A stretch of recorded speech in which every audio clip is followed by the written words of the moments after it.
नमस्कार दोस्तों, जय हिंद। उम्मीद है आप सब अच्छे होंगे और आप वीडियो में जो क्वेश्चन मिल रहे हैं आपको उसका आनंद ले रहे होंगे। आपको पता चल रहा होगा कि आप कितने क्वेश्चन अटेम्प्ट कर रहे हैं और कौन कौन से क्वेश्चन आपको नए प्राप्त हो रहे हैं। ठीक है, तो उम्मीद है आपकी जो मेहनत है उसमें कुछ सहयोग हमसे प्राप्त हो रहा होगा और जो सहयोग है ये आपके भाईचारे के लिए है, ताकि आपकी मेहनत सफल हो सके। इसलिए आज हम फिर से अग्निवीर के लिए जो प्रैक्टिस सेट है उसका अंक चौथा लेके आए हैं और उम्मीद है आपके लिए ये भी आपकी जो मेहनत में मदद करेगा। ठीक है, तो आइए दोस्तों चलते हैं आज के इस सेट के पहले क्वेश्चन की ओर। चलिए,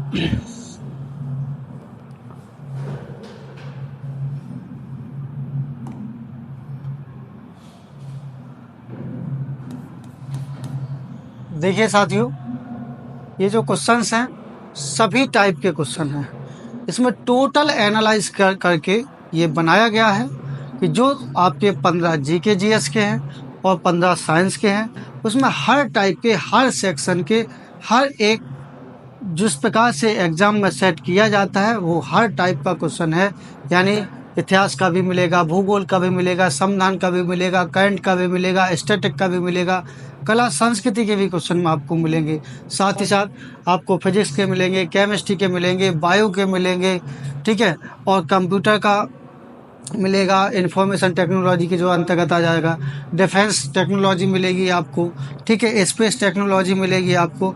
तो जो भी साइंस के जितने भी पोर्शन हैं सभी क्वेश्चंस उसमें से शामिल किए गए, यहाँ तक कि एनवायरमेंटल साइंस को भी इसमें शामिल कर किया गया है। इसलिए दोस्तों एक एक क्वेश्चन आपके लिए महत्वपूर्ण है और जिन टॉपिकों से क्वेश्चन पुटअप हो रहे हैं वो क्वेश्चन भी आपको क्वेश्चन के साथ साथ उनका एक्सप्लेनेशन भी आपको यहाँ मिलता है। और साथ ही अगर आप उस क्वेश्चन में या एक्सप्लेनेशन में कोई कमजोरी आपको लग रही है तो आप घर पर उस टॉपिक को कंप्लीट जरूर करें। ठीक है, इसी उम्मीद के साथ ये आपका आज का पहला क्वेश्चन जो है करंट जीके से संबंधित है और इसको आपको अच्छी तरह से पढ़ना है।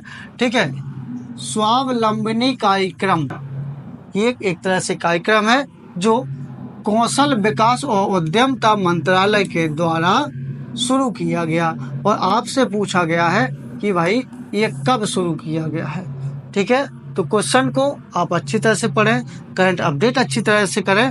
ठीक है, तो अगर आपने पढ़ा है कि स्वावलंबनी कार्यक्रम कौशल विकास और उद्यमता मंत्रालय के द्वारा कब शुरू किया गया है। ठीक है, इसके साथ साथ आप जब भी अगर आप हमसे पहले से जुड़े हैं तो आपको पता होगा और आज ही आप इस वीडियो के साथ जुड़ते हैं तो आप हमेशा की तरह आप हमारे साथ अपने पास एक नोटबुक रखें। ठीक है, उसमें एक तरह से कॉलम बना लें कि ताकि क्वेश्चन नंबर आपको पता चल जाए और प्लस में आपका सेल्फ असेसमेंट आपको पता चल जाए कि आपने उसका आंसर क्या रखा है, दिया है और राइट आंसर क्या है इसका। ठीक है, अगर आपका रॉन्ग होता है तो अगर आपका राइट हो तो जो भी आपसे क्वेश्चन नंबर है तो जो आपने लगाया अगर वो सही है तो आप सही का चिन्ह लगा देंगे। गलत है तो जो भी ऑप्शन सही होगा जो हम आपको बताएंगे तो वो ऑप्शन आप लिख दें, चाहे वो ए हो या बी हो या सी हो या डी ऑप्शन हो। ठीक है, तो जो भी ऑप्शन सही होगा वो आप यहाँ पर लिख देंगे ताकि आप रिवीजन करते समय आपको कोई प्रॉब्लम ना आए। ठीक है, तो उम्मीद है आपने इस क्वेश्चन का आंसर लगा लिया होगा। क्या स्वावलंबनी कार्यक्रम 5 फरवरी को या 8 फरवरी को या 7 फरवरी को या 10 फरवरी को शुरू किया गया? तो आपने जो आंसर लगाया होगा तो उम्मीद है आपने पढ़ा होगा, तो इसका सही आंसर है 7 फरवरी। ठीक है, और इस क्वेश्चन के साथ साथ आपको ये भी ध्यान रखना है कि 7 फरवरी 2025 में एक स्वावलंबनी कार्यक्रम चला हुआ है, शुरू किया गया है, वो किस मंत्रालय के द्वारा। तो क्वेश्चन में भी क्वेश्चन आपको मिल जाता है कि कौशल विकास और उद्यमता मंत्रालय के द्वारा कौन सा कार्यक्रम चलाया गया है, तो स्वावलंबनी कार्यक्रम चलाया गया है। चलिए ठीक है, अब हम आपको ले चलते हैं जीनियस पॉइंट की तरह। ठीक है, यानी जीनियस फैक्ट आपको क्या बताने वाला है वो आप समझिए। ठीक है, यह कार्यक्रम 7 फरवरी 2025 को शुरू किया गया। इस कार्यक्रम का उद्देश्य क्या है भाई? तो ये पूर्वोत्तर भारत में जो महिला उद्यमता होती है, यानी महिलाओं को उद्योग से जोड़ना या जिस काम में वो जुड़ी है उनको बढ़ावा देना, तो महिला उद्यमता को बढ़ावा देना इसका प्रमुख उद्देश्य है। और इससे जो जो पूर्वोत्तर की बात की गई है, तो पूर्वोत्तर राज्यों में जो संबंधित राज्य हैं वो है असम, मेघालय और मिजोरम। ठीक है, इसकी जो वर्ष 2025 में ये कार्यक्रम शुरू किया गया, तो इसका मुख्य विषय या थीम क्या बनाया गया या इसको पूरी तरह से किस चीज पर केंद्रित किया गया है, वो आपको यहाँ समझना है कि आत्मनिर्भरता और स्वदेशी उत्पादों को बढ़ावा देने पर इस पूरे विषय पर केंद्रित किया गया है। तो उम्मीद है आप क्वेश्चन के साथ साथ एक्सप्लेन से भी बहुत कुछ सीख रहे होंगे और आपके जो शिक्षा है या आप जो पढ़ रहे हैं उसमें कुछ ना कुछ बदलाव जरूर आ रहा होगा। चलिए नेक्स्ट क्वेश्चन की ओर बढ़ते हैं। भारत के पहले लोकपाल ने प्रतिवर्ष किस तिथि को लोकपाल दिवस मनाने का निर्णय लिया है? यानी जो भारत के लोकपाल हैं उन्होंने हर साल लोकपाल दिवस मनाने का निर्णय लिया है, तो वो किस तारीख को ये निर्णय लिया, यानी ये निर्णय किया गया है कि किस तारीख को लोकपाल दिवस मनाया जाएगा? तो क्या वो 16 जनवरी को लोकपाल दिवस मनाया जाएगा, या 16 फरवरी को, या 16 मार्च को, या 16 अप्रैल को? तो ऑप्शन से ये तो क्लियर है कि 16 है, लेकिन क्या जनवरी, फरवरी, मार्च या अप्रैल? तो आपको इस प्रकार से सही जवाब देना है और कंफ्यूज नहीं होना है। ये तो बात पक्की होगी कि 16 तारीख लोकपाल दिवस अब कब होता है, तो ये आपको जवाब देना है। तो आपने जो जवाब है लगा लिया होगा, और अगर नहीं आता है तो आप टेंशन मत लीजिए, हम सही आपको जवाब बता रहे हैं। तो ये 16 जनवरी को ही लोकपाल दिवस मनाने का निर्णय लिया गया है, और हर साल अब 16 जनवरी को क्या मनाया जाएगा? लोकपाल दिवस मनाया जाएगा। चलिए अब हम आपको ले चलते हैं जीनियस फैक्ट में। क्या कहा गया है? तो पहले लोकपाल दिवस का आयोजन कहाँ किया गया, यानी जो अभी मनाया गया है वो कब मनाया गया? 16 जनवरी 2025 को। ठीक है, लेकिन कहाँ मनाया गया है तो आपको ध्यान रखना है, नई दिल्ली में। ठीक है, तो इसको आप ध्यान रखेंगे। और आप जानते ही होंगे कि भारत के वर्तमान में लोकपाल कौन है, तो न्यायमूर्ति अजय माणिकराव खानविलकर। ठीक है, ये भी आपके लिए इम्पोर्टेंट ही है। ठीक है, हर एग्जाम में काम आएगा। न्यायमूर्ति पिनाकी चंद्र घोष, देखिए ये जो न्यायमूर्ति पिनाकी चंद्र घोष थे वो भारत के पहले लोकपाल थे। ठीक है, अगर ये क्वेश्चन भी आपसे पूछ लिया जाए कि भारत के पहले लोकपाल कौन थे, तो आप बताएंगे न्यायमूर्ति पिनाकी चंद्र घोष। चलिए इसका एक और पॉइंट, लोकपाल की नियुक्ति राष्ट्रपति द्वारा प्रधानमंत्री की अध्यक्षता वाली चयन समिति की सिफारिशों पर की जाती है। ये बहुत इंपॉर्टेंट होगा। अब आप ये ध्यान रखेंगे कि चाहे वो कोई भी एग्जाम हो, मैंने आपको बताया है कि जीके जीएस का कोई भी एक निश्चित सिस्टम नहीं होता है, कोई भी क्वेश्चन अपने आप में बटा नहीं होता है कि जो इसी एग्जाम में आ सकता है। इसलिए जीके जीएस को आप इसके माध्यम से आने वाले जो भी आपके एग्जाम होंगे उसमें भी आपको मदद मिलेगी। ठीक है, तो ये भी बहुत अच्छा क्वेश्चन है कि लोकपाल की नियुक्ति कैसे की जाती है, किसके द्वारा की जाती है? तो राष्ट्रपति के द्वारा प्रधानमंत्री की अध्यक्षता वाली जो चयन समिति का गठन किया जाता है उसकी सिफारिशों पर की जाती है। तो ये बात ये भी आपको मिल गई है। अब इसका गठन किया क्यों गया? लोकपाल का मुख्य काम क्या है भाई? तो भ्रष्टाचार से संबंधित मामलों की जांच करना, ये किसका काम होगा? लोकपाल का काम होगा। ठीक है, अब इस जो लोकपाल अधिनियम है वो कब स्थापित किया? लोकपाल अधिनियम 2013 के तहत स्थापित किया गया, यानी ये जो अधिनियम है वर्ष 2013 के अंतर्गत इसे स्थापित किया गया।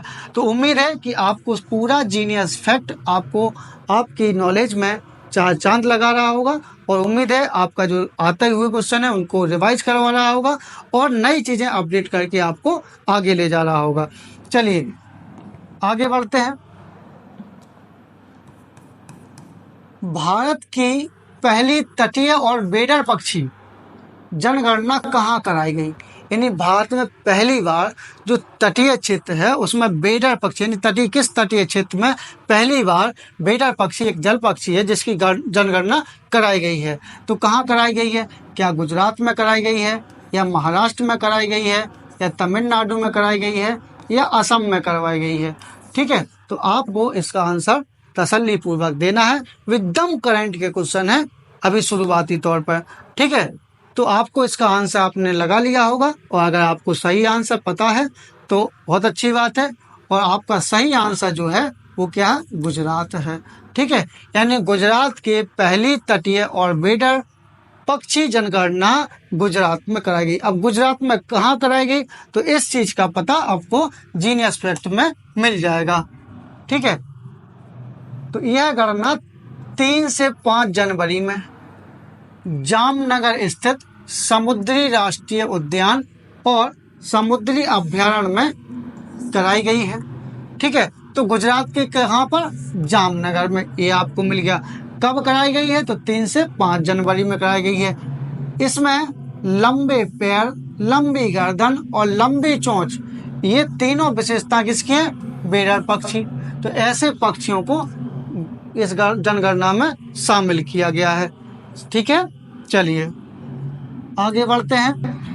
नेक्स्ट क्वेश्चन, भारतीय वायुसेना में निम्न में से कौन सी कमान नहीं है। आप जानते हैं कि भारतीय वायुसेना में कितनी कमानें हैं, तो ये आपको अच्छी तरह से पता है, लेकिन जो अभी हम आपको क्वेश्चन आपको अटेंड करना है, इसलिए पूरी बात नहीं बता रहे हैं। तो आपको बताना है कि भारतीय वायुसेना में कौन सी कमान शामिल नहीं है। क्या उत्तरी वायु कमान, या पश्चिमी वायु कमान, या मध्य वायु कमान, या दक्षिणी पश्चिमी वायु कमान। तो निम्न में से कौन सी कमान भारतीय वायुसेना की कमान नहीं है। तो आपको पता है और आपने आंसर लगा लिया होगा। तो इसका चलिए आपको हम सही जवाब बताते हैं। तो पहला ही आंसर इसका ये है कि भारतीय वायुसेना में उत्तरी वायुसेना कमान शामिल नहीं है। ठीक है, अधिक जानकारी चलते हैं, आपको कमान और सारी चीज आपको जीनियस फैक्ट में मिल जाएगी। तो आपके लिए क्वेश्चन जो इम्पोर्टेंट तो है ही, साथ ही साथ सबसे इम्पोर्टेंट जो जीनियस फैक्ट के माध्यम से आपको कुछ और अपडेट करके चीजें बताई जा रही हैं, वो आपके लिए बहुत महत्वपूर्ण है। ठीक है, और उन क्वेश्चनों को पूछने का तात्पर्य यह है कि आप इस क्षेत्र के या इस क्वेश्चन के बारे में कितना जानते हैं। तो भारतीय वायुसेना की स्थापना 8 अक्टूबर 1932 को हुई थी। कब हुई थी, 8 अक्टूबर 1932 को हुई थी। और किस रूप में हुई थी, रॉयल इंडियन एयरफोर्स के रूप में की गई थी। ये भी आपको ध्यान रखना है। साथ में जो आपसे पूछा गया है कि भारतीय वायुसेना की कितनी कमान होती हैं, तो आपको पता चल गया है कि 7 कमान होती हैं, जिसमें कमान यानी कमान और इसका मुख्यालय कहाँ है वो भी आपसे पूछ लिया जाता है। जैसे कि पूर्वी कमान, तो आपको पता है मेघालय के शिलांग में इसका मुख्यालय है। ठीक है, केंद्रीय कमांड कहाँ पर है, तो प्रयागराज में। ठीक है, दक्षिण पश्चिमी कमांड कहाँ पर है, गांधीनगर में। पश्चिमी कमांड कहाँ पर है, नई दिल्ली में। दक्षिणी कमांड कहाँ है, तिरुवनंतपुरम में। अब आपको ध्यान रखना ट्रेनिंग कमांड कहाँ पर है, तो बेंगलुरु में। और मेंटेनेंस कमांड कहाँ पर है, तो आपको ध्यान रखना है नागपुर में। तो इस प्रकार से इसमें जो आपने देखा है कहीं पे भी उत्तरी कमांड नहीं था, इसीलिए आपका आंसर क्या हो गया, उत्तरी वायु कमांड शामिल नहीं है। चलिए, उम्मीद है आपको सारी चीज और जो भी चीज आपको अपडेट आपके पास नहीं है, नोट करना है तो आप वीडियो पॉज करके नोट कर भी सकते हैं। और इसकी पीडीएफ वगैरह भी आप या क्लास डिस्कशन में ये सारी चीजें हो चुकी हैं, आप चाहें तो अपने यहाँ आकर तैयारी कर सकते हैं। और आपके जो छोटे भाई बहन हैं जो कक्षा 9-10 में पढ़ रहे हैं, क्योंकि हमने एक योजना बनाई है इस पूरी जीनियस टीम ने कि जो बच्चे अब 12th पास करने के बाद आते हैं और उनका जो बेस होता है बहुत डाउन होता है। एक्चुअली क्या है साथियों, अपने यहाँ की जो सुविधाएं हैं, बच्चों की अपॉर्चुनिटियाँ हैं, वो थोड़ा सा उनको कम प्राप्त हो पाती हैं।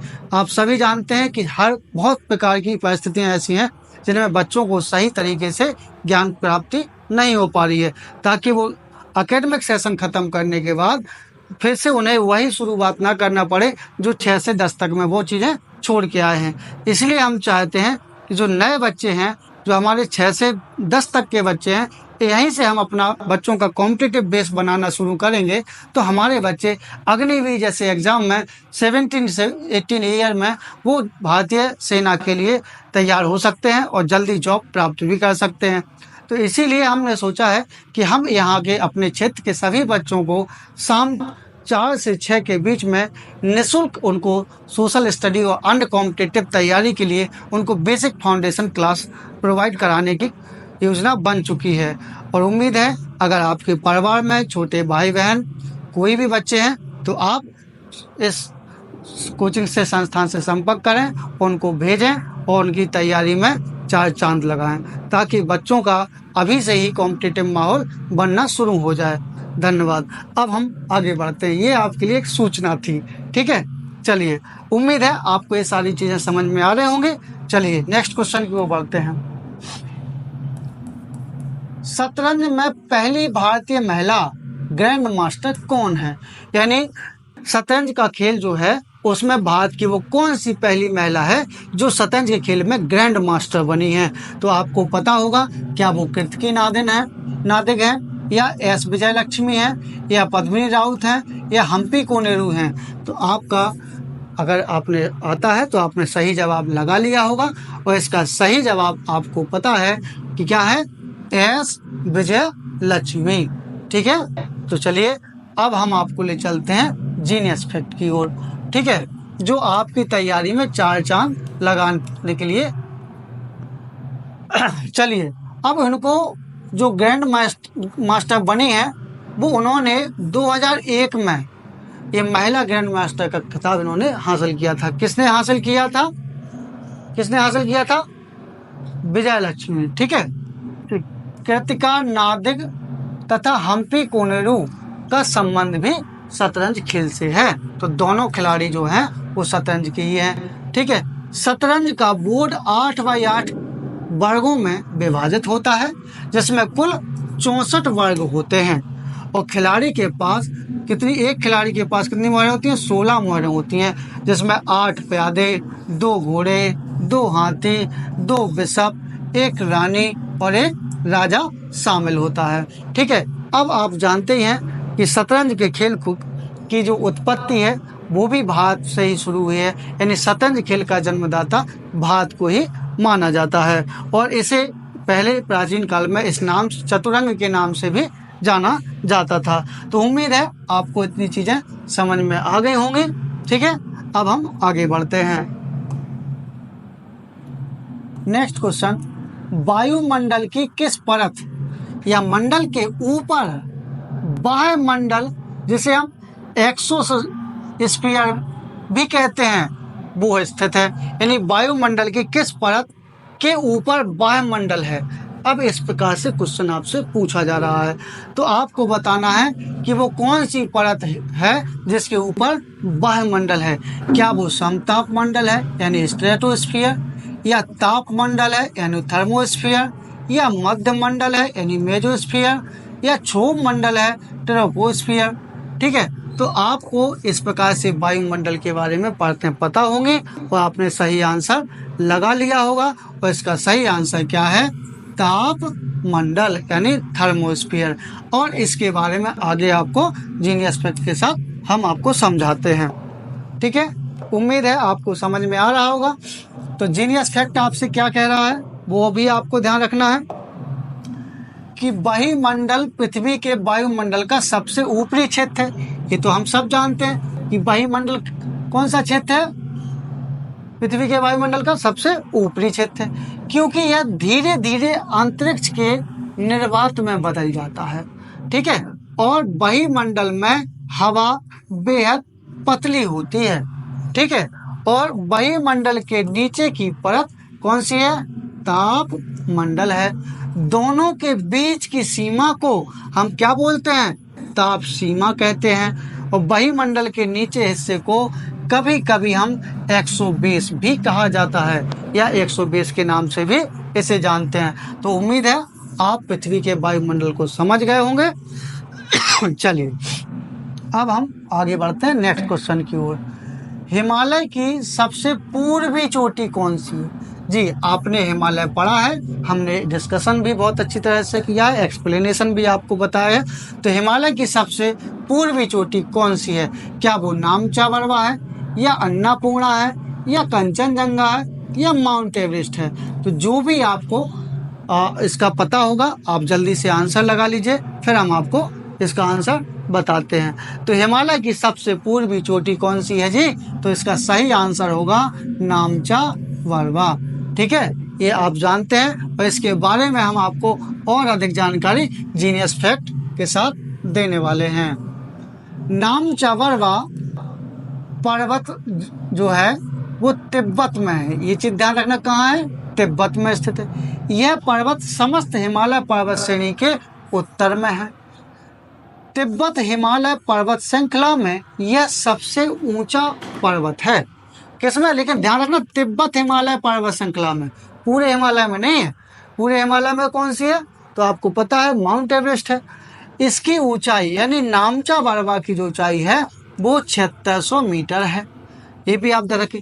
यह पर्वत थारलंग सांगपो, ठीक है, इसको ता से शुरू होता है लेकिन लिखा ऐसे जाता है, सांगपो बोलते हैं हम लोग, यारलंग या थारलंग बुक्स में छपता रहता है। तो थारलंग तांगस्पो नदी के किनारे ये पर्वत क्या है? स्थित है। ये कौन सी, ये क्या है? एक नदी है जिसके किनारे ये पर्वत स्थित है। और जैसे ही यह नदी हिमालय श्रेणी को पार करती है तो इसे हम देहांग के नाम से जानने लगते हैं। तो आप समझ गए होंगे हम किस नदी की बात कर रहे हैं। तो जैसे ये नदी किसको पर्वत हिमालय श्रेणी को पार करती है तो इसे क्या कहते हैं? देहांग कहने लगते हैं और देहांग नाम से जानने लगते हैं। बाद में से यह ब्रह्मपुत्र के नाम से जानी जाती है। जब ये भारत में देहांग के नाम से एंट्री कर लेती है, फिर आगे बढ़ती है, असम साइड मेघालय साइड आती है, तो वहाँ पर से हम ब्रह्मपुत्र के नाम से जानते हैं। ठीक है, तो उम्मीद है आप इस फैक्ट के साथ सारी चीज समझ गए होंगे। आगे बढ़ते हैं नेक्स्ट क्वेश्चन की ओर। काफी शब्दावली से संबंधित क्वेश्चन है आपका, बहुत आसान क्वेश्चन है, आप कर लेंगे। मताधिकार से क्या तात्पर्य है भाई? आप जानते हैं मताधिकार से क्या तात्पर्य? क्या ऐसे कानून या अधिनियमित करना जिनसे कष्ट पहुंचे उसे मताधिकार कहते हैं? या वोट देने का अधिकार मताधिकार कहलाता है? या अमीरों को वोट देने का अधिकार मताधिकार कहलाता है? या केवल गरीबों को वोट देने का अधिकार मताधिकार कहलाता है? तो आप सबको पता है, उम्मीद है आपने अच्छा तरीके से आंसर लगा लिया होगा। तो मताधिकार का मतलब क्या है? वोट देने का अधिकार। ठीक है, चलिए अब मताधिकार में समझ लीजिए। भारत में निर्वाचन यानी मताधिकार, वोट देने का अधिकार, वोट देने का कार्यक्रम पूरा कौन सा मंत्रालय देखता है? निर्वाचन देखता है। तो निर्वाचन जो आयोग है उसकी बात करें, भारत में निर्वाचन से संबंधित यानी चुनाव, निर्वाचन, उसी में तो वोट देंगे भाई। तो निर्वाचन से संबंधित संवैधानिक एवं विधिक प्रावधान भारतीय संविधान के भाग 15 अनुच्छेद 324 से 329 तक में हमारे निर्वाचन के बारे में भारतीय संविधान में इसका प्रावधान दिया गया है। अब आर्टिकल 324 यानी 324 में क्या क्या मतदाता सूचियां, राजनीतिक दलों की मान्यता और चुनाव की व्यवस्था आदि का उल्लेख किया गया है। तो उम्मीद है आप ये सारे जीनियस फैक्ट को आप समझ पा रहे होंगे। ठीक है, चलिए, तो आपको क्वेश्चन भले ही आसान लगा, लेकिन जो एक्सप्लेनेशन में आपसे निर्वाचन संबंधी प्रावधान भारतीय संविधान के किस भाग में है, तो आप बताएंगे भाग 15 में। निर्वाचन संबंधी प्रावधान भारतीय संविधान के किन अनुच्छेदों में है, तो 324 से 329 तक। इस प्रकार से भी क्वेश्चन आप अडॉप्ट कर सकते हैं और आर्टिकल 324 में क्या है वो भी आप सीख सकते हैं। चलिए नेक्स्ट क्वेश्चन आपको बताना है, लोकतांत्रिक संस्थाओं के विकास के लिए कौन सा कारक आवश्यक है? तो इस प्रकार के क्वेश्चन आपको अच्छी तरह से समझना है और बहुत आसान क्वेश्चन होते हैं कि लोकतांत्रिक संस्थाओं के विकास के लिए कौन सा कारक आवश्यक है। क्या वो सशक्त सैन्य बल है, या व्यक्तिगत अधिकारों के प्रति सम्मान है, या एक दलीय व्यवस्था है, या कृषि अर्थव्यवस्था है? तो लोकतांत्रिक संस्थाओं के विकास के लिए कौन सा कारक आवश्यक है? तो आपने आंसर लगा लिया होगा और इसका सही आंसर हम आपको बता देते हैं। इसका आंसर है दूसरा। ठीक है, उम्मीद है आपको क्वेश्चन समझ में आ गया होगा कि लोकतांत्रिक संस्थाओं मतलब व्यक्तिगत अधिकारों के प्रति सम्मान होना अति आवश्यक है। जीनियस फैक्ट आपको क्या बताने हैं, लोकतांत्रिक संस्थाओं के विकास के लिए व्यक्तिगत अधिकारों का सम्मान आवश्यक है। ये बात अपनी क्वेश्चन के साथ हो गई है। जीवन, स्वतंत्रता और खुशी का अनुसरण इत्यादि किसके? व्यक्तिगत अधिकारों के उदाहरण हैं। ये भी आपको समझना होगा। व्यक्तिगत अधिकार और लोकतंत्र, ध्यान रखना, व्यक्तिगत अधिकार और लोकतंत्र परस्पर एक दूसरे को क्या करते हैं? सुदृढ़ बनाते हैं, यानी मजबूत बनाते हैं। तभी तो हमारा लोकतांत्रिक व्यवस्था मजबूत होती है। चलिए नेक्स्ट क्वेश्चन अच्छी तरह से आप पढ़ लें, उम्मीद है आपको समझ में बहुत अच्छी तरह से आ रहा होगा। निम्नलिखित में से कौन सा वेद प्राचीनतम है? अच्छा क्वेश्चन है, सिंपल क्वेश्चन है, आपने पढ़ा हुआ होगा। तो निम्नलिखित में से कौन सा वेद प्राचीनतम है? क्या वो यजुर्वेद है, ऋग्वेद है, सामवेद है या अथर्ववेद है? ठीक है, तो सबसे प्राचीनतम वेद का जो आपने आंसर लगा लिया होगा, इसमें तो देर करने की जरूरत ही नहीं है। तो आप सीधा सीधा आंसर क्या हो गया? ऋग्वेद। सबसे प्राचीनतम वेद कौन सा है? ऋग्वेद। अब हम आपको जीनियस फैक्ट के थ्रू बहुत सारी चीजें बताने वाले हैं, तो आप सीधे चलते हैं जीनियस फैक्ट के पास। ऋग्वेद 4 वेदों में से सबसे प्राचीन वेद है। ये क्वेश्चन के साथ हम क्या हो गए? सीख गए हैं। अब 4 वेद हैं, तो पहले एक तो ऋग्वेद हो गया, दूसरा कौन सा है? सामवेद, तीसरा कौन सा हो गया? यजुर्वेद, और चौथा कौन सा हो गया? अथर्ववेद। यहाँ पे आपको समझना है कि ये 4 वेद हैं, लेकिन जब हम इसमें से अथर्ववेद को रोक लेंगे तो यहाँ पर ये त्रिय वेद हो जाएंगे। कौन से? अगर त्रिवेद पूछी जाए तो ऋग्वेद, सामवेद और यजुर्वेद। ठीक है, ये त्रय होते हैं। ठीक है, अब अगर आपसे पूछा जाए कि भाई वेद शब्द का अर्थ क्या है, तो वेद का मतलब होता है टू नो, यानी जानना। यानी टू नो, जानना मतलब क्या है? ज्ञान। ठीक है, तो वेद जो है वो ज्ञान का भंडार है। ठीक है, और आपको समझना होगा वेदों के बारे में, तो और एक्सप्लेन हम कर देंगे। ठीक है, सजीव परंपरा द्वारा आरंभिक धार्मिक मूल पाठों को आज भी पूज्य माना जाता है। यह अनुमान लगाया जाता है कि इसका निर्माता आरंभिक वैदिक काल के दौरान लगभग 1500 से 1200 ईसा पूर्व में हुआ है। ठीक है, यह ऋग्वेद की बात कर लेते हैं। यह यानी ऋग्वेद में 10 पुस्तक मतलब 10 मंडल व्यवस्थित हैं, और 1028 भजन, मतलब आपने पढ़ा होगा सूक्त। ठीक है, तो वही चीज है, और 10,600 छंदों का एक संग्रह है। कौन? ऋग्वेद। ठीक है, अगर हम आपसे कहें कि भाई सामवेद में क्या है, तो ये सामवेद ऐसा वेद है जो जिसमें संगीत के बारे में बताया गया है। यजुर्वेद में क्या है? यजुर्वेद में यज्ञ के विधि विधानों से संबंधित है। अथर्ववेद में क्या है? तो इसमें क्या है? शिल्पकार, और ध्यान रखिए मानवीय क्रियाकलापों से संबंधित जो अंधविश्वास हैं वो अथर्ववेद में ही हैं, जैसे तंत्र मंत्र जादू टोना, ये सारी चीजें अथर्ववेद में हैं। तो उम्मीद है आप वेदों के बारे में समझ गए होंगे। ठीक है, बाकी हम क्लास के साथ साथ आपको आगे भी बताते जाएंगे। नेक्स्ट क्वेश्चन, निम्नलिखित में से किसने सांची के स्तूप का निर्माण करवाया था? आपको पता है कि सांची के स्तूप का निर्माण किसने करवाया था? तो आप जल्दी से आंसर लगा लीजिए। अशोक ने, गौतम बुद्ध ने, चोल राजाओं ने या पल्लव वंश ने? तो आप जल्दी से आप आंसर लगा लिया होगा, और आपका सही आंसर क्या है कि जितने बहुत सारे स्तूपों का निर्माण किसने करवाया था? अशोक ने करवाया था। ठीक है, अब बात कर लेते हैं सांची के स्तूप की। तो सांची का स्तूप कहाँ है? तो आपको पता है मध्य प्रदेश में है जी। मध्य प्रदेश के किस जिले में आता है? तो रायसेन जिले के आसपास आता है।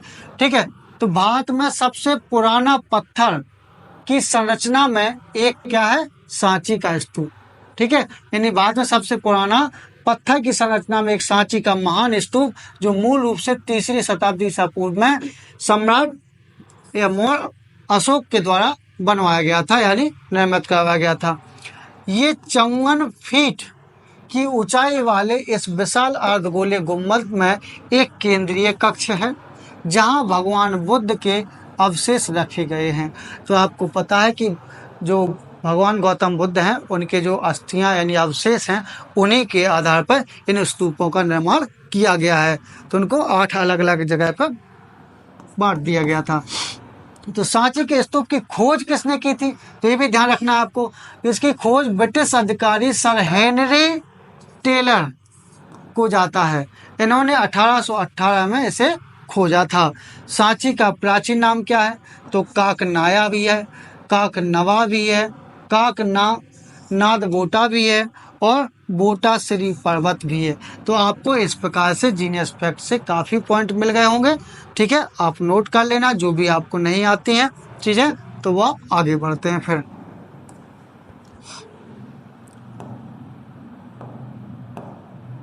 सरकार द्वारा निर्धारित बाधाओं या प्रतिबंधों को दूर करना क्या कहा जाता है? देखिए, ये क्वेश्चन एकदम सटीक है। जो आपके जनरल जो पढ़ने की आदत है उससे थोड़ा सा आपको दिमाग का यूज करना पड़ेगा। तो सरकार द्वारा निर्धारित बाधाओं या प्रतिबंधों को दूर करना क्या कहा जाता है? तो आपको उम्मीद है समझ में आ गया होगा। क्या औद्योगिकरण, औद्योगिकरण या वैश्वीकरण या आधुनिकीकरण या उदारीकरण? तो जल्दी से आपको इसका आंसर आपने लगा लिया होगा और इसका सही आंसर क्या है तो आपको पता है, उदारीकरण। ठीक है, यानी बाधाओं या प्रतिबंधों को दूर करना क्या कहलाता है? उदारीकरण। और उदारीकरण का जनक किसे का माना जाता है? जल्दी से आप कमेंट में भेज देना और बता देना मुझे। तब तक हम जीनियस फैक्ट के द्वारा आपको कुछ चर्चित पॉइंट बता देते हैं। विदेशी व्यापार का उदारीकरण सरकार द्वारा निर्धारित बाधाओं या प्रतिबंधों को खत्म करने के लिए किया जाता है। व्यापार बाधाओं का उद्देश्य घरेलू उत्पादकों को विदेशी प्रतिस्पर्धा से बचाने के लिए किया जाता है। अब इसमें आपको ये डिसीजन किया जाता है कि हमें विदेशी व्यापार को कैसे बढ़ाना है, कितना घटाना है, या उसके नियमों को किस प्रकार से संतुलित या नियमित करना है। ठीक है, तो ये था आपको उदारीकरण के बारे में। लेकिन अगर हम भारत में उदारीकरण का जनक पूछा जाए, जो एग्जाम में भारत का या भारत में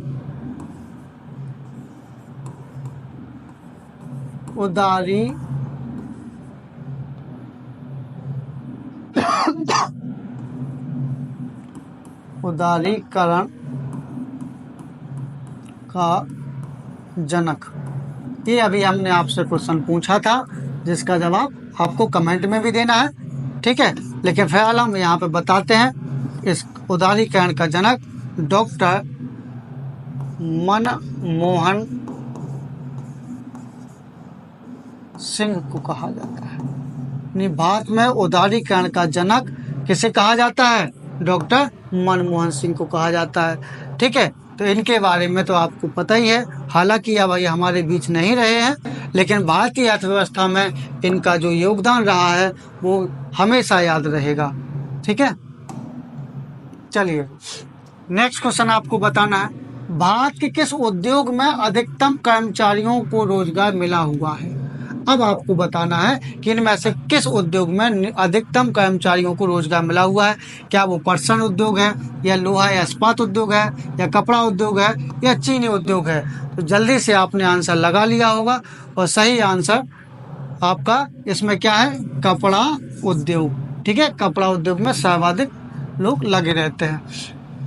चलिए जीनियस फैक्ट, कपड़ा उद्योग देश में कृषि के बाद रोजगार प्रदान करने वाला दूसरा सबसे बड़ा क्षेत्र है। यह 3.5 करोड़ से अधिक व्यक्तियों को प्रत्यक्ष रोजगार प्रदान करता है। तो ये चीज आप ध्यान रखेंगे।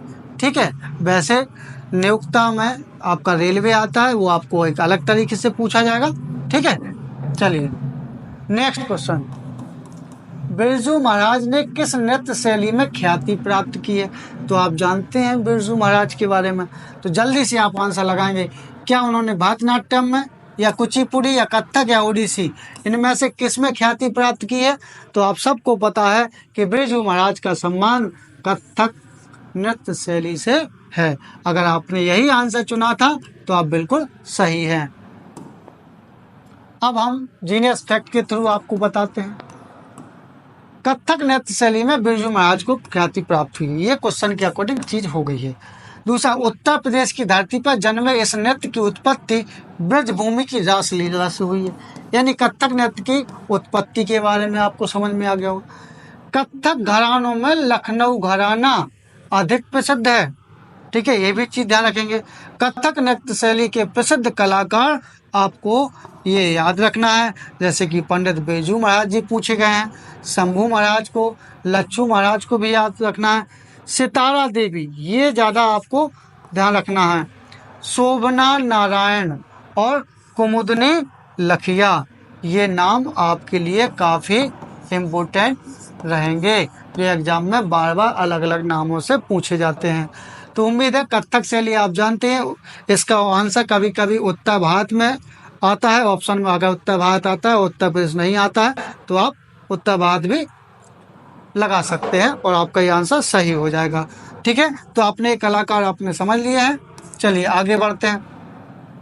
लोकप्रिय बाघ गुफा चित्रकारी किस राज्य में देखने को मिलती है या पाई जाती है? तो आप जानते हैं बाघ गुफा चित्रकारी कहाँ है?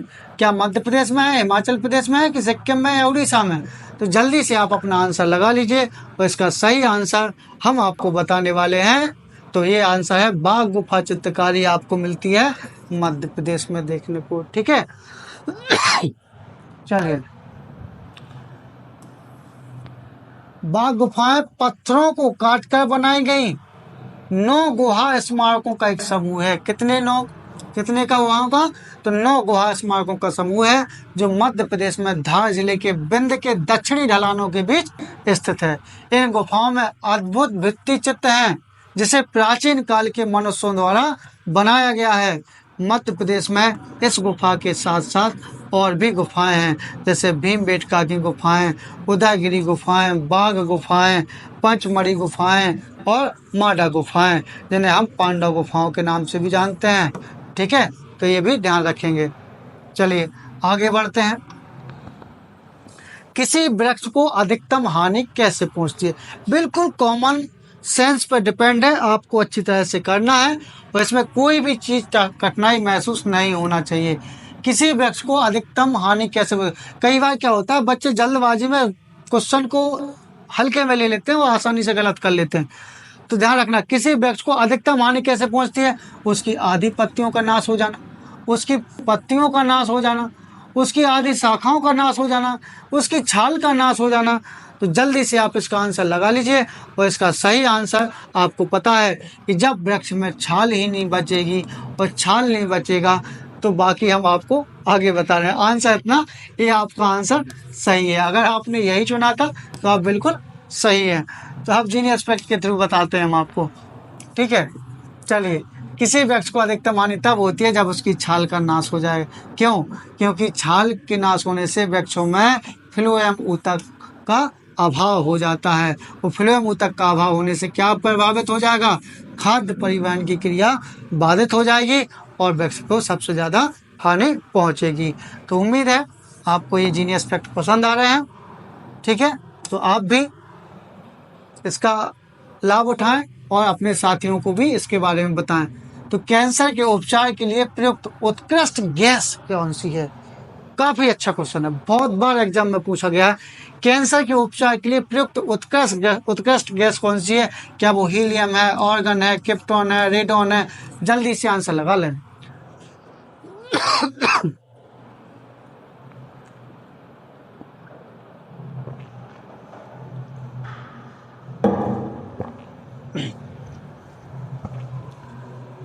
तो साथियों आंसर आपने लगा लिया होगा कि कैंसर के उपचार के लिए प्रयुक्त उत्कृष्ट गैस कौन सी है? तो इसका सही जवाब है रेडॉन। ठीक है, रेडॉन के बारे में तो आप जानते ही होंगे। चलिए ठीक है, फिलहाल आप समझिए कैंसर के उपचार के लिए रेडॉन एक उत्कृष्ट गैस के रूप में है। क्यों? तो आप देखें, रेडॉन एक रेडियो सक्रिय तत्व है। इसका उपयोग रेडियोथेरेपी के रूप में कैंसर के इलाज के लिए होता है। ये दोनों चीज़ें आप अच्छी तरह से ध्यान रखेंगे। ठीक है, रेडॉन क्या है? एक रेडियो सक्रिय तत्व है और इसका उपयोग रेडियोथेरेपी के रूप में किया जाता है। और रेडियोथेरेपी किसके लिए लाभदायक है? कैंसर रोग के उपचार के लिए। ठीक है, चलिए नेक्स्ट क्वेश्चन। सड़क पर चलते समय किसी बैलगाड़ी के पहियों की गति किसका उदाहरण है? क्वेश्चन बहुत आसान है, ऑप्शन भी आपको समझना है और जल्दी से आंसर लगाना है। तो सड़क पर चलते समय किसी बैलगाड़ी के पहियों की गति किसका उदाहरण है? क्या दोलनी और घूर्णनीय गति, दोलनी और स्थानांतरीय गति, स्थानांतरीय और घूर्णनीय गति, या केवल स्थानांतरीय गति? तो जल्दी से आप इसका आंसर लगा चुके होंगे और सही आंसर इसका ये है स्थानांतरीय और घूर्णन गति। ठीक है, चलिए अब आप जीनियस फैक्ट के थ्रू समझ लीजिए भाई। मैकेनिकल पद्धति में गति के मुख्यतः 4 प्रकार होते हैं। नंबर 1 घूर्णन गति, नंबर 2 रेखीय गति, नंबर 3 आदान प्रदान गति और नंबर 4 दोलन गति। अब घूर्णन गति मुख्यतः एक वृत्त के चारों ओर घूमती है, जैसे पहिया का घूमना। जबकि पहिया घूमता है तो उस समय स्थानांतरित गति वृत्तीय गति में बदल जाती है। तो वास्तविकता यह है कि स्थानांतरित गति तथा वृत्तीय गति एक ही समय पर होती है। इसीलिए आपका ये आंसर क्या होगा? उम्मीद है आप समझ गए होंगे, स्थानांतरित और घूर्णनी गति। ठीक है, तो किसका उदाहरण हो गया? ये क्वेश्चन अच्छी तरह से याद रखना। चलिए आगे का क्वेश्चन करते हैं। ट्रांसफार्मर किसके सिद्धांत पर काम करता है? कई बार आपने पढ़ लिया, जल्दी से आप आंसर लगाएंगे। ट्रांसफार्मर किसके सिद्धांत पर काम करता है? क्या स्वप्रेरण, अन्योन्य प्रेरण, जनरेटर या इन्वर्टर? जल्दी से आंसर लग गया होगा। तो आज का आंसर क्या है भाई? जल्दी से लगा लें, जल्दी लगाएं। ट्रांसफार्मर किसके सिद्धांत पर काम करता है? चलिए, तो ये करता है अन्योन्य प्रेरण के सिद्धांत पर काम करता है। चलिए जल्दी से इसको भी समझ लेते हैं। ट्रांसफार्मर अन्योन्य प्रेरण के सिद्धांत पर काम करता है। ट्रांसफार्मर शक्ति उत्पन्न नहीं करता, ना ही शक्ति का परावर्धन करता है। इसका मुख्य उपयोग आवश्यकता अनुसार विद्युत शक्ति को अधिक वोल्टता या कम वोल्टता में बदलना होता है। ट्रांसफार्मर केवल प्रत्यावर्ती धारा या विभवांतर के साथ कार्य कर सकता है। ये चीजें ट्रांसफार्मर की विशेषता के रूप में आप अच्छी तरह से ध्यान रखना। ठीक है, चलिए। कच्छ स्थानों में वनस्पति के अपघटन के कारण उत्पन्न गैस कौन सी है? बहुत अच्छा क्वेश्चन, लेटेस्ट क्वेश्चन है भाई, समझ लीजिए। कच्छ स्थानों में वनस्पति के अपघटन के कारण कौन सी गैस उत्पन्न होती है? क्या वो कार्बन मोनोऑक्साइड है, कार्बन डाइऑक्साइड है, क्या सल्फर डाइऑक्साइड है, क्या वो मीथेन है? तो जल्दी से आपने आंसर लगा लिया होगा और इसका सही आंसर क्या होगा तो आपको जल्दी बताना है। ठीक है, लगा लिया है तो इसका आपको, अगर आपने चौथा आंसर चुना है तो आप बिल्कुल सही हैं। ठीक है, अब कच्छ स्थान का मतलब क्या होता है कि जो नमकीन या दलदली क्षेत्र होते हैं उनमें। ठीक है, तो मीथेन के एक हाइड्रोकार्बोनिक गैस है। मीथेन क्या है? हाइड्रोकार्बोनिक गैस है। वायु की अनुपस्थिति में वनस्पति अपक्षय या कार्बनिक पदार्थों द्वारा मीथेन का निर्माण करते हैं, यानी मीथेन का निर्माण होता है। प्राकृतिक रूप से मीथेन का उत्पादन मुख्यतः मीथेनोजेनेसिस प्रक्रिया द्वारा होता है। ये भी आप रखेंगे। और इसे स्वयं गैस के नाम से भी जानते हैं, ये भी आपको अच्छी तरह से ध्यान रखना होगा। ठीक है, और अगर आप मेहनत कर रहे हैं तो पूरी ताकत के साथ मेहनत करो ताकि एग्जाम में कोई भी कमी ना रह जाए। ठीक है, और आप जल्दी से अपना सपना पूरा करें और माँ बाप और अपने परिवार वालों को खुशियाँ दें।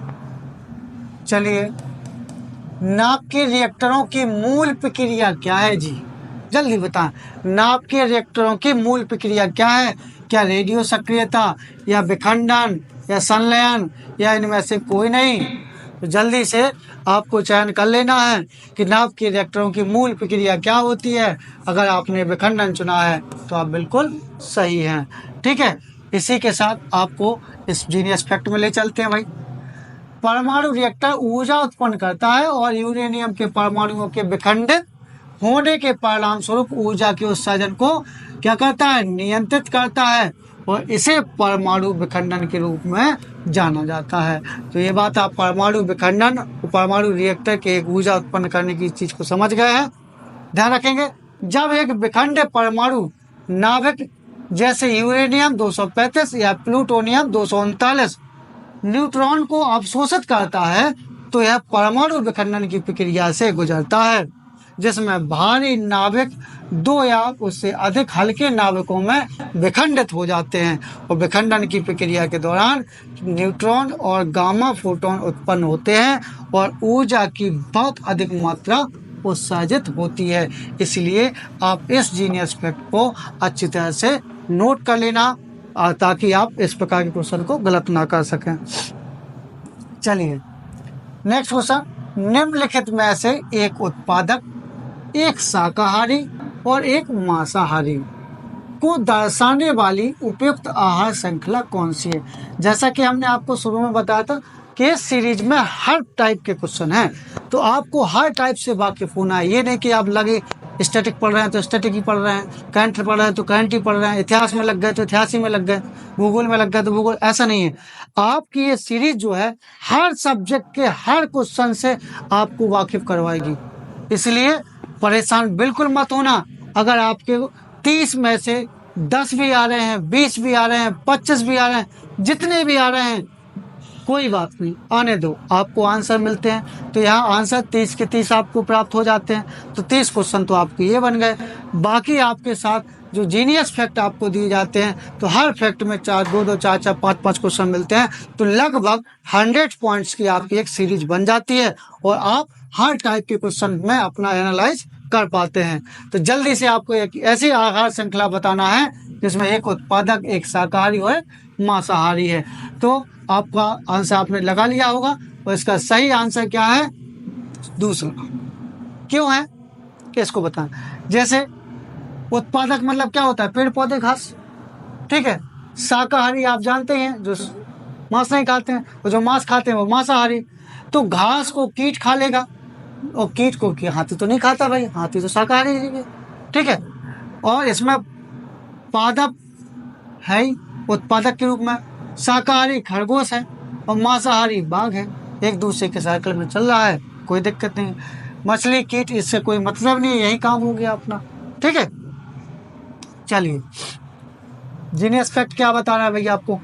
पारिस्थितिक तंत्र में जीवों द्वारा पोषण रीति बनाने के लिए ऊर्जा एक सार्वजनिक स्रोत से ली जाती है। एक पोषण रीति के कारण ऊर्जा का स्थानांतरण दूसरी पोषण रीति के भोजन के रूप में उपयोग होना आहार श्रृंखला कहलाता है। और जितना भी पोषण जो स्थानांतरण होता है, ट्रांसफर होता है, वो एक मतलब बोलते हैं एक श्रृंखला से दूसरी श्रृंखला में जाने के लिए, या एक स्तर से दूसरे स्तर पर जो ऊर्जा स्थानांतरित होती है वो कितना होता है? 10% के लिए। और ये 10% का एक नियम है। क्या है? 10% का नियम है। और ये नियम किसने दिया था? तो नियम दिया था लिंडेमान ने, ठीक है।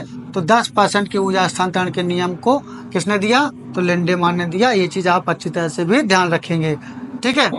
चलिए, भारत और अन्य जगहों पर बायोमास से प्राप्त किया जा सकता है, यानी बायोमास इनमें से किस से प्राप्त किया जा सकता है? भारत हो चाहे अन्य जगह कहीं पर भी हो।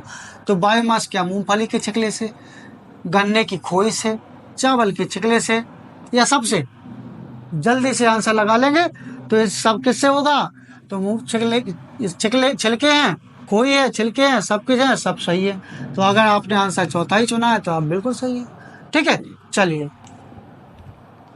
बायोमास अक्सर पौधे या पौधे आधारित सामग्रियों को संदर्भित करता है, ये चीज ध्यान रखना, जिनका उपयोग भोजन या भोजन के लिए नहीं किया जाता बल्कि ऊर्जा स्रोत के रूप में किया जाता है। ये विशेष तौर पर ध्यान रखना। बायोमास ईंधन ऐसी चीजों से प्राप्त होती है जो कभी जीवित थे। कभी कैसे थे? जीवित थे। लकड़ी के उत्पादों, सूखे वनस्पति, फसल के अवशेष, जलीय पौधे और यहाँ तक कि कचरा से भी इसे प्राप्त किया जा सकता है। इसीलिए इनको प्राकृतिक सामग्री के रूप में जाना जाता है, यानी बायोमास की ये प्राकृतिक सामग्री है, ठीक है। तो बायोमास ईंधन किससे प्राप्त होता है आपको पता चल चुका, ठीक है। उम्मीद है आपको सारे क्वेश्चन समझ में आ रहे होंगे। टेलीफोन लाइन में बहने वाली धारा कौन सी है भाई? कितना बढ़िया क्वेश्चन है। टेलीफोन लाइन जो होती है उसमें बहने वाली धारा बताना है। क्या वो ध्वनि ऊर्जा, विद्युत ऊर्जा, रेडियो ऊर्जा, यांत्रिक ऊर्जा? तो जल्दी से आप इसका आंसर लगा लें, फिर हम आपको बताते हैं।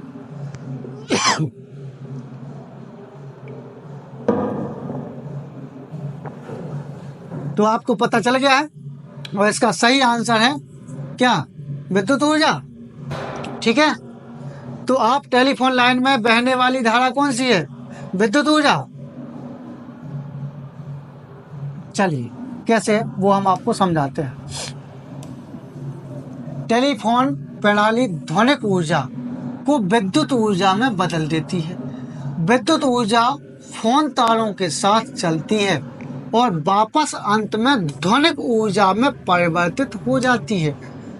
इलेक्ट्रॉनिक पल्सेज ढोने वाले तारों में छोटी त्रुटियों के चलते व्यतिकरण उत्पन्न होता है। ये चीज आपको अच्छी तरह से समझ में आ गई होगी कि क्यों विद्युत ऊर्जा फोन तारों के साथ चलती है, या फोन तारों में कौन सी ऊर्जा प्रवाहित होती है। तो आपको पता चल गया है, विद्युत ऊर्जा। ठीक है, चलिए नेक्स्ट क्वेश्चन। कृत्रिम उपग्रह के जरिए संचार के लिए किन तरंगों का प्रयोग किया जाता है। यानी जो आर्टिफिशियल सैटेलाइट जो हमारे हैं, कृत्रिम उपग्रह के जरिए संचार के लिए किन तरंगों का उपयोग किया जाएगा। क्या वो सूक्ष्म तरंग है, या रेडियो तरंग है, या AM तरंग है, या 10⁻16 के क्रम की आवृत्तियां हैं। तो ऐसे क्वेश्चन भी आते हैं, वो आपको समझना होगा। कृत्रिम उपग्रह के जरिए संचार के लिए सूक्ष्म तरंगों का उपयोग किया जाता है। आंसर नंबर 1 सही है। ठीक है, तो बस यही चीज ध्यान रखना है जल्दी से। कृत्रिम उपग्रह के जरिए संचार के लिए सूक्ष्म तरंगों का उपयोग किया जाता है। ठीक है, नेक्स्ट क्वेश्चन। भारतीय अंतरिक्ष अनुसंधान संगठन इसरो की स्थापना किस वर्ष की गई थी। तो बहुत बार आपने पढ़ चुके होंगे, और जिन्होंने नहीं पढ़ा है कोई बात नहीं, अभी हम आपको आंसर देंगे। तो आज के बाद आपको ये कहने को नहीं रहेगा कि हमने नहीं पढ़ा है। ठीक है, तो इसका आंसर आप जल्दी से लगा लें कि इसरो यानी भारतीय अंतरिक्ष अनुसंधान संगठन की स्थापना 1969 यानी 1969 में हुई थी। ठीक है, तो आपको ये जीनियस फैक्ट के थ्रू भी बता देते हैं। इसका मुख्यालय बेंगलुरु यानी कर्नाटक में है। इसकी स्थापना 15 अगस्त 1969 को हुई थी, आपको पता चल चुका है। संस्थान का मुख्य कार्य भारत के लिए अंतरिक्ष संबंधी तकनीकी उपलब्ध करवाना है। अंतरिक्ष कार्यक्रम के मुख्य उद्देश्यों में उपग्रहों, प्रमोचक यानों या परिव्यापी रॉकेटों और भू प्रणालियों का विकास करना इसरो का मुख्य काम है। ठीक है, चलिए नेक्स्ट क्वेश्चन। ग्लाइडर अपनी उड़ान के लिए निम्नलिखित में से किस ऊर्जा पर निर्भर होते हैं। जो ग्लाइडर होते हैं जब वो उड़ान भरते हैं तो उड़ान भरने के लिए वो किस ऊर्जा पर निर्भर रहते हैं। क्या वो पवन ऊर्जा, विद्युत ऊर्जा, ताप ऊर्जा, रासायनिक ऊर्जा। जल्दी से आप आंसर बताएं, और आपने लगा लिया होगा। ठीक है, ग्लाइडर अपनी उड़ान भरने के लिए किस ऊर्जा पर निर्भर करते हैं, पवन ऊर्जा पर। ठीक है, आप जानते हैं वो ग्लाइडर उड़ते हैं। चलिए जीनियस फैक्ट क्या बता रहे हैं। बिना इंजन वाला हवाई जहाज, जिसे ग्लाइडर कहते हैं, अपनी उड़ान के लिए वायु ऊर्जा पर निर्भर रहता है। इसमें पायलट जहाज की ऊंचाई और उत्थान को नियंत्रित करने तथा पंखों के चारों ओर प्रवाहित होने वाली वायु का मार्ग परिवर्तित करने के लिए हवाई जहाज के पंखों की विशेष बाहरी सतह को संचालित कर सकता है। इसीलिए ग्लाइडर उड़ सकता है। कौन सी ऊर्जा के साथ, वायु ऊर्जा के साथ। क्लियर। चलिए, अधिसंख्य मछलियां पानी में नहीं डूबती हैं क्योंकि उनके वायु विवर होता है, या बॉडी पर तरणशील शल्क होता है, या वाताशय होता है, या तरणपाद होता है। तो जल्दी से शब्दों के उलझनों में मत उलझें, सीधा सीधा आपको समझना है कि अधिक संख्या में मछलियां पानी में नहीं डूबती हैं क्योंकि उनके शरीर पर तरणशील शल्क होते हैं। तो आपने अगर आंसर दूसरा चुना है तो आप बिल्कुल सही हो गए हैं भाई। ठीक है, ये तो पॉइंट क्वेश्चन में ही हो गया। मछली का एयर ब्लैडर सहायक श्वसन अंग और द्रव स्थिति के दोनों अंगों के रूप में काम करता है। ये चीज आपको विशेष तौर पर ध्यान रखना है। ठीक है, चलिए। हाल ही में वैज्ञानिकों ने किस सागर में सबसे अधिक ऊर्जावान न्यूट्रॉनों की खोज की है? बहुत ही इम्पोर्टेंट फैक्ट रहेगा ये भाई।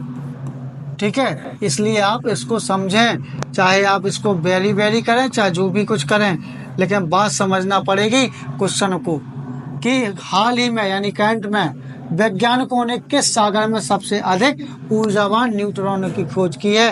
तो क्या वो लाल सागर में, भूमध्य सागर में, अरब सागर में या चीन सागर में? तो जल्दी से आपने आंसर लगा लिया होगा। मुझे उम्मीद है आप अच्छे साथी हैं, अच्छे पढ़ने वाले हैं और खूब मेहनत कर रहे हैं, तो इसका आंसर तो आपने लगा ही लिया होगा। और इसका सही आंसर अगर आपने भूमध्य सागर चुना है तो आप बिल्कुल सही हैं। ठीक है, तो आपको पता है कि हाल ही में वैज्ञानिकों ने भूमध्य सागर में इस चीज को अच्छी तरह से समझना भाई। भूमध्य सागर में, चलिए आंसर हो गया KM3NET, यानी मतलब क्यूबिक किलोमीटर न्यूट्रॉनो टेलीस्कोप, जो एक वेधशाला का उपयोग करके उच्चतम ऊर्जा वाले न्यूट्रॉनों की खोज की है। यह पूर्व में देखे गए किसी भी पार्टिकल की तुलना में 30 गुना अधिक ऊर्जावान है, इसीलिए ये बहुत महत्वपूर्ण है। कितने गुना है? 30 गुना अधिक ऊर्जावान है, जो फोटोन से 10 से 15 गुना अधिक ऊर्जावान है। यह विश्व के सबसे बड़े particle accelerator large hadron collider particle से 10,000 गुना अधिक शक्तिशाली है। यह खोज ब्रह्मांड की कुछ सबसे प्रलयकारी घटनाओं को समझने की दिशा में महत्वपूर्ण कदम साबित होगी। ठीक है, तो इसीलिए आप इस क्वेश्चनों को अच्छी तरह से ध्यान रखेंगे और उम्मीद है आज का ये शायद लास्ट क्वेश्चन होगा। ठीक है, क्योंकि एक क्वेश्चन अपन लोगों ने पहले रख लिया, संख्या पे ना जाए, 29 है, लेकिन 30 क्वेश्चन है आपके पास। हाल ही में पहली बार IVF तकनीक से किस जानवर के भ्रूण का विकास किया गया? ये अभी ताजा ताजा खबर है भाई। ठीक है, लेकिन आपके साइंस के सेक्शन से ही संबंधित है, इसलिए साइंस में भी हमने आपको इस सीरीज में करंट को शामिल किया है। तो पहली बार IVF तकनीक से किस जानवर के भ्रूण का विकास किया गया है? आंसर आपने लगा लिया होगा। क्या डायनासोर, भालू, लोमड़ी, कंगारू, जो भी है आपने आंसर लगा लिया होगा। इसका सही आंसर आपको पता है कि हाल ही में पहली बार जो IVF तकनीक से, ये ध्यान रखना, IVF तकनीक से किसके भ्रूण का विकास किया गया है? तो कंगारू के। ठीक है, चलिए इसके साथ हम आपको जीनियस फैक्ट भी आपको बता देते हैं। यह एक ऐतिहासिक सफलता प्राप्त करते हुए पहली बार IVF यानी इन विट्रो फर्टिलाइजेशन, ये भी आपको पता है फुल फॉर्म, और नहीं पता है तो नोट कर लेना। IVF का full form in vitro fertilisation. इस तकनीक का उपयोग करके कंगारू भ्रूण तैयार किए गए हैं। यह उपलब्धि संकटग्रस्त जो मार्सुपियल हैं, ठीक है, मार्सुपियल यानी थैलीधारी प्रजातियों के संरक्षण में क्रांतिकारी बदलाव लाया जा सकता है और विलुप्ति के खतरे से बचाने में सहायक हो सकता है। इसलिए ये क्या बनाए गए हैं? IVF तकनीक से क्या किया गया है? कंगारुओं के जो भ्रूण तैयार किए गए हैं। उम्मीद है मुझे कि आपके नॉलेज में इस सीरीज से कुछ तो बदलाव आया होगा और मैं उम्मीद करता हूं कि आप इस सीरीज से लाभान्वित हो रहे होंगे, क्योंकि जो आपका रिस्पांस मिलता है मुझे, आप लोग जो देखते हैं, वो बहुत शानदार है। उम्मीद है आप धीमे धीमे हम और आपको अन्य क्वेश्चनों की ओर ले चलते जाएंगे। जैसे जैसे हमारे वीडियोस बढ़ते चले जाएंगे वैसे वैसे आपका लेवल तैयार हो जाएगा। और इन क्वेश्चनों में, आज के क्वेश्चनों में बेस्ट क्वेश्चन सभी थे, क्योंकि हर एक क्वेश्चन कुछ ना कुछ अलग हट के एक नए रूप में सामने आ रहा था। और ये नए रूप को समझना वर्तमान एग्जाम प्रणाली के लिए बहुत अत्यंत आवश्यक है। अगर हम उसी प्राचीन ढर्रे या उसी पहले के हम तकनीकों के अनुसार वो सिस्टमेटिक तरीके से क्वेश्चन पढ़ते रहे तो कहीं ना कहीं हम अपने मैनेजमेंट में गलती कर लेंगे और कोई ना कोई सेक्शन छूट सकता है। यहाँ तो एक एक क्वेश्चन के लिए भी बहुत संघर्ष रहता है। इसलिए उम्मीद है कि आप मेरी बात को समझ पा रहे होंगे। हर एक सेक्शन, हर एक क्वेश्चन पे आपको नज़र बनानी है। उसके लिए जितना भी हम आपकी मदद कर सकते हैं, जितना भी आपके साथ दे सकते हैं, हमेशा आपके साथ हैं। आपको किसी भी प्रकार की कोई भी पढ़ाई से संबंधित कोई समस्या है, अगर आपको कोई डाउट है तो आप हमें संपर्क भी कर सकते हैं। ठीक है, तो आज के लिए दोस्तों धन्यवाद, नमस्कार, जय हिंद। उम्मीद है आप सब बड़े मस्त होंगे और अच्छी तरह से तैयारी कर रहे होंगे। Thank you.